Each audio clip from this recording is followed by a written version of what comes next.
All right, so we'll get started. This is our second reading. This is the first part of our second reading. I know I haven't seen you guys yet, so if you're watching this early, make sure that you get the assignment off of Google Classroom, okay? But it's a weird week, 4-day week, and I only see you guys Wednesday, Friday, so just wanted to get this video out there. So we're going to do a little bit more of the baby Cicero story, essentially, little Cicero Jr., okay? So we start here with parvum, which is in the accusative. We have kikeronem, which is also in the accusative. A patre here, we have an ablative. We'll talk about what kind of ablative in just a second. And then we have sublatum. Okay, sublatum is a fourth principal part, perfect passive. It is in the accusative case. Okay. Tolo means to lift, so sublatum means lifted. Okay. We got a bunch of accusatives here to start, so we haven't really gotten our subject yet. And then, so we have our conjunction, we have a little adverb here. In alveo, so another ablative prep phrase here. Lautum, another PPP, also in the accusative case. So this sentence is kind of front-loaded with the direct object and everything you'd want to know about the direct object. And then you don't get the subject until you get down here. So that same ankyla, fasceolis puerilibus, this could be dative or ablative. I always lean more towards ablative. So many more reasons for something to be ablative versus being dative. Sometimes if you're trying to check the verb, right?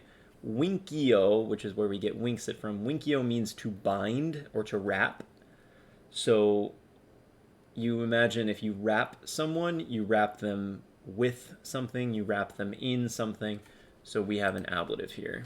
Fasceolis puerilibus. Okay. What's up, Johnny? So when we're translating, okay, we can't translate from left to right. We need to get our subject first, and our subject here is eadem ankyla. So the same handmaiden from the earlier story. What did she do? What's up, Kimberly? Our only conjugated verb here, the only conjugated verb we have. Oh no, out sick. Boo. The only conjugated verb we have is winks it, right? So what did that maiden do? Wrapped. What did she... Uh-oh, don't tell me these things. You're going to get me in trouble. What did she wrap? What's the direct object? It's parvum kikeronem. So she wrapped little Cicero. So he's described here as the little Cicero sublatum a patre. So this is a prepositional, or sorry, this is a participial phrase with a prepositional phrase in the middle. So he's described as little Cicero lifted by his dad. So if we just put that in English and said that she wrapped little Cicero lifted by his dad, it's going to sound a little bit weird. So when you have a I keep saying that. When you have a participle, you might want to throw in an extra word in there in English. For instance, after. So she wrapped little Cicero after he had been lifted by his dad, and then in alveo lautum, washed, right, in a bath, essentially. And alveus is like a, I mean, it's technically a beehive, but I don't think that's the meaning we want here. Alveus here would be a, I keep doing this because it's basically this shape, right? A basket, right? This also has a tray, which I really like. I think he's washed in a basket, right? He's washed in a bath, right? That's the idea here. So the same handmaiden, she wrapped little Cicero, parvum kikeronem, sublatum a patre, after he was lifted by his dad. So this ablative here, I think we would call, give you guys a little second to answer. I think we would call this ablative of agent, right? Lifted by his father, and then washed in a bath, maybe placed where? Feels right. And then she wrapped him fasceolis puerilibus. You might have trouble finding this word. A fascia is a ribbon, and fasceola would be a little ribbon, and puerilibus means they're like little boys' ribbons. I think the idea here is when you're little, you're not wearing like a toga, you're not wearing any kind of like adult clothing.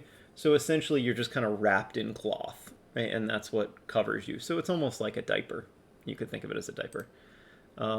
So she wrapped little Cicero after he'd been lifted by his dad and washed in the bath. Wrapped him in little boys' clothes. Little boys' clothing. Right. Ribbons. The actual meaning of a fasce is a ribbon, but I think the idea here is wrapped him in like little boys' clothes. So you imagine like you have a little baby infant. They usually are in like a onesie kind of thing, which is, always adorable. In the ancient world, you would just kind of take a long cloth and just wrap the kid up, mummify the kid, as it were.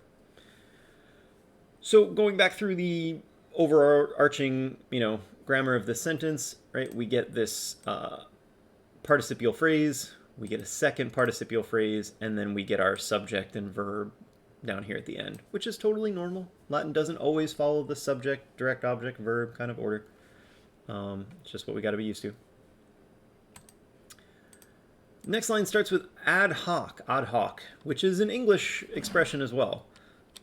Literal meaning of ad hoc means to this. To this is probably not the best translation. Just like in English, if you have an ad hoc committee, that's a committee that's formed for a certain reason. So for this reason, for this purpose, I would just say for this, right? If the idea is in order to do this. Multifasceoli, so now we get our ribbons here in the nominative case. Iam durum paratae erant is my verb, so we have third plural pluperfect passive. Okay. And then these last few words, albo colore vel rubro. Colore is a color. And when you are trying to say, it's weird, this came up in my 8th grade class today. I didn't even put 2 and 2 together. Let me just take a... I've been doing so much talking today. When you want to ask somebody what color something is, or you want to tell somebody what color something is, it's not exactly like we say in English, what color is that? It is green. You don't really do it like that. Instead, you say that it is an object of a certain color. And that of is actually in the ablative case. So when we describe them as fasceoli albo colore, we're saying they are ribbons with white color. So the ablative here, and I wish we had a curtometer in the room to tell me exactly what to call this ablative. I'm not the best person when it comes to this kind of stuff. Ablative of description, maybe? That would be my best guess, right? It is a ribbon with white color, a ribbon with red color. So for this purpose, enim here is like since or because, so it links us back to our previous line. So they wrapped him in these ribbons since ad hoc for this purpose, or just for this, many ribbons, iam durum paratae erant, paratae erant, many ribbons had been prepared. Iam durum is had already. So many ribbons had already been prepared. Now this is where translation gets tough, because ribbons with red or white color, literally that's what it says. So many ribbons with red or white color. Ugh, I don't really like the way that sounds. So we could say many ribbons of red or white color. still kind of ugh. So I think I would probably just say many red or white. Red and white.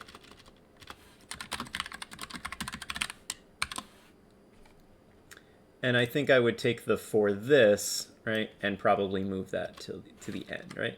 Since many ribbons with red and white color had already been prepared for this purpose. So this is where translation gets to be, you know, an art form and not a technical skill, right? You have to understand what they're trying to say and then think of the best way to say it in your language, okay? And sometimes they line up very, very nicely, and sometimes they don't line up very nicely. So in this case, we have, how do you describe the color? If a Roman were asking you what color something is, they would probably say, quo colore? In what color is whatever the object is? And you would answer in the ablative case. It is with white color, it is with red color, it is with green color. Okay? But we in English would say, what color are they? They are red and white. Okay, now we know how colors work. If an ancient Roman walks up to you and asks you what color something is, you now know how to answer, which is why we're all here. All right, next line we have illum, which is our accusative. Tandem, at last, finally, in the end. In cuni, so cuna is a crib, almost. So we're talking about place where here, in the crib. Deposuit. Right? Third singular. That's perfect because it comes from the third principal part. So finally, we don't have a new nominative, so we just keep the same nominative that we had before. So think about who was doing the action the last time we had a nominative. That was the handmaiden, the Ankyla. So finally, she, depono. Whenever you have a compound verb like this, try to first do it as what do the two components of this verb mean. Pono means to put, de means down. So finally, she put illum, she put him down in his crib. Okay? So sometimes the best translation is just a literal translation, depono. You could say in English she deposited him in the crib, but we usually save deposit for things like money and treasure and things like that. So I think the literal put down is probably the best, although that can obviously mean something else. She put him down in his crib, atque, and quo citius somnum caperet. So this is wonky. I would not just expect you guys to know this, but quo can be used in place of ut. So really what you have here is ut, and the reason it happened is because citius is a comparative, and for some strange reason, when you have a comparative, ut changes to quo. Just something weird that the Romans did in their language, but it's their language, and who are we to judge? Okay. Somnum caperet. Okay, so we have a subjunctive, right, an imperfect subjunctive here. So that kind of, again, the ut makes sense. We have some kind of an ut clause here. Nainiola, or in this case in the accusative, nainiolam, cantitare, coepit. Third singular, perfect. Right. Now when you have these extra clauses, you always want to get the main clause first. You can put the subordinate clause first, but if you are not able to just read it from left to right, you always want to have that concrete thing to grab onto. So my concrete thing to grab onto would be this very straightforward main clause here. So after she put him down in his crib, and she coepit, she began.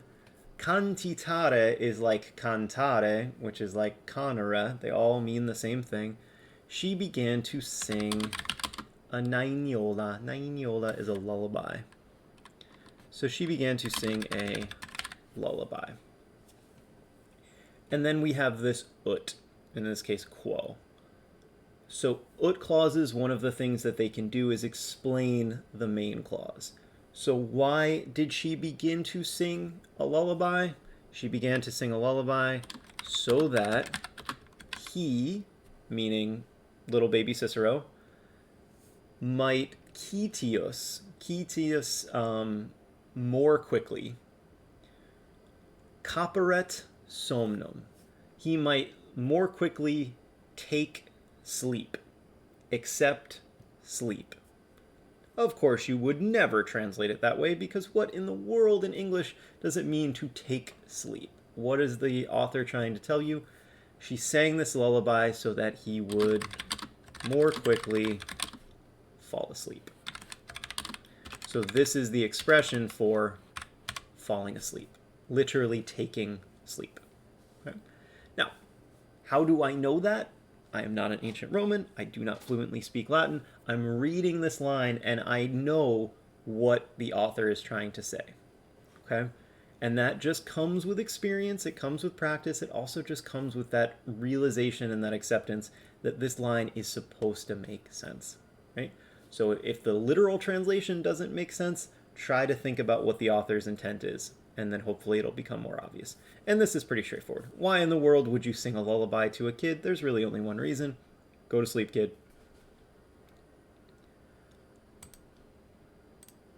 Juniores ancilli. So juniores could be nominative or accusative. Ancilli, definitely nominative. So we've got a nominative plural situation. We have the adverb interea. Antea means before, postea means after, interea means meanwhile, literally between the things. So while all of this is going on, what is happening? We have our accusative januam. Utmos erat, which I know is not in parentheses on your paper, but I put it in parentheses on my paper because it's an aside. It's a little extra bit of information. We'll talk about what that means in a second. Coronis, right? Again, dative or ablative. I always lean more towards ablative. Ornabant means to decorate. You decorate something with something else, right? And there's corona. Oh boy. We have our verb, which is imperfect. Third plural, imperfect. Okay, active. So what's happening while the particular handmaiden is singing the lullaby? Meanwhile, the juniores ancilli, the younger handmaiden, keep doing handmaidens, handmaidens. What were they doing? Ornabant. They were decorating. The younger handmaidens decorated the januam. They decorated the accusative, the door. Coronis, with crowns in the sense of not like, medieval gold crowns, but the idea when you have a corona is the sort of laurel crown like you would see in a Roman or a Greek who just won the Olympics, that kind of thing. That's a sign of, power, victory, that kind of thing. Ut mos erat. So that ut is not one of our subjunctive uts because it's with erat. So it means as was the custom. Right? So ut mos erat is like saying they decorated it with leaves like you do, right? Like a good Roman would. Ut mos erat, as was customary. We would probably say customary before we would say custom. And now we have another ut. And when I'm reading through this, I get ut praetereuntes scire possent puerum intus natum esse. So my verb is possent, and possent is subjunctive. So this ut is one of my subjunctive uts. So again, ask yourself, why are they decorating the door? Well, we learned that was the custom, but it still hasn't told me exactly why you do it, right? So they decorated the door, ut, so I'm thinking here purpose, right? Why did they decorate the door with laurel crowns? So that, right? praeter euntes. This is a funky, funky word. Eo means to go. So euntes, the participle, those are people who are going. Praeter eo means to walk by. So praeter euntes are literally people who are walking by. So we would probably say in English, passers-by, I think is the closest that we have. Or you could say people going by, right? There's nothing wrong with doing it that way too. So why decorate? So that people going by, scire possent, possum, right, to be able. We have an imperfect subjunctive here because this sentence is taking place in the past. More on that when we review our subjunctives. So why decorate? So that people passing by, scire possent, could know, would be able to know. And then we have puerum in the accusative, intus, which is an adverb, just means inside, natum esse. So putting together what we did last week, we have a verb like scire, to know. So people passing by could know, or would know maybe. Could know is fine. So that people passing by could know, could learn, could become aware that a boy, natum esse, had been born intus, inside. So the idea here is you decorate the door. Right? I'll change the size on this a little bit. There we go. When a baby boy had been born to the family, which was a very joyous occasion, you would decorate the door so that anybody who was walking by, it's like putting "it's a boy" basically on your front door so that people would know that you were blessed with a son, you could say. Okay, so we have an indirect statement in there. We have an ut clause, right? A purpose clause. Why decorate the doors? So that the praeter euntes, the people going by, could know that a boy had been born inside. Alii, and notice the gender, okay? Alii, right? That's a feminine word. Ad puerum videndum. This is an accusative phrase. Videndum is a gerundive. It would be a gerund if it were just ad videndum, but this is ad puerum videndum. So ad with a gerund, and then we have our nominative PPP over here. Terentii, that AE first declension ending can be so many different things. It's not nominative plural because we already have our subject, others, and Terentia is just one person. This verb gratulor means to congratulate, and it takes the dative case. So a lot of times when you're trying to figure out what case something is, check the verb and see if it has some weird thing that it likes to hang out with. So this is third plural. It is imperfect, but it is deponent, so it's technically active. Okay, gratulor, not gratulo. Gratulor, gratulari. So that seems like a good place to just pause for a second and just say alii ad puerum videndum ad missae. So others, I think the idea being other women, right? Ad missae ad puerum videndum. Other women who'd been admitted. We could say admitted, but others who had been let in, admitto. Ad puerum videndum. Ad with a gerund or ad with a gerundive is all about purpose. So they'd been let in for what purpose? Ad puerum videndum. They'd been let in to see the boy. Literally been let in for the purpose of seeing the boy, but that's too wordy in English. So others who'd been let in to see the boy, what did those others do? Terentiae gratulabantur. Congratulated Terentia. Nice job, Mom. Well done. And Lucini, who's also in the dative case,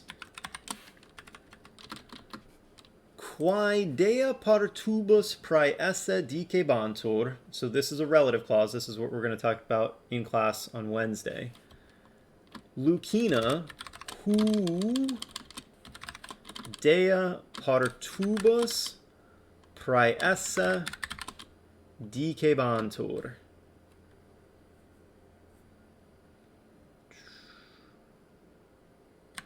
Who, third plural, imperfect.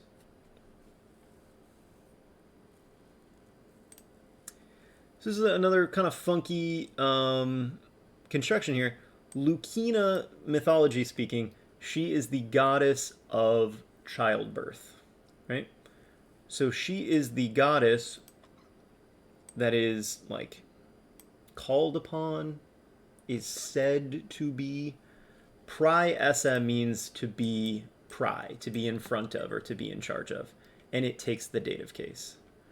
So these lines didn't really fit quite so nicely because we kind of have to look at the next sentence too. Everything here is based on grates agebant. They give thanks. They gave thanks to Lucina. And to Lucina,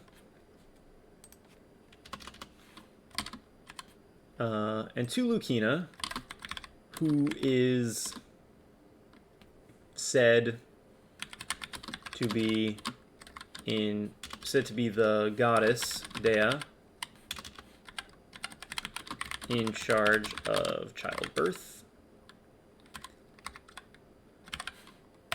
And you guys might recognize, I mean, this is the dative plural form, but if you think about what the nominative would be, it's partus. In the accusative, it would be partum. So after childbirth, birth would be postpartum. So if you know anything about that unfortunate issue that some mothers have, postpartum depression, that's the depression that happens after childbirth.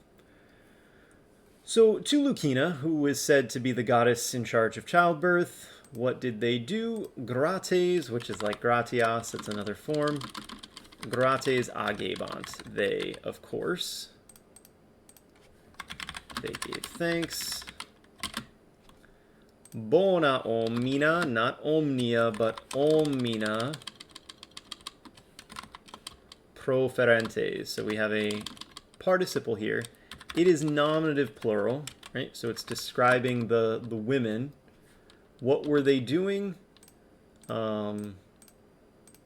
Proffering, offering good. I mean, omina is probably not omens here. I think the best translation might be like a token or an offering. I don't want to say offering good offerings because that's going to sound really weird. But offering good omens, I think the idea here is like asking for good omens. So you give, some kind of offering or some kind of a token to Lucina as a sort of thank you for not only for a healthy childbirth, but also for the health of the child going forward as well. Okay, that's about where I'm going to cut it. So my apologies, we went full 30. But I'll see you guys tomorrow, and we can talk more about what we're doing this week. All right, guys. Thank you.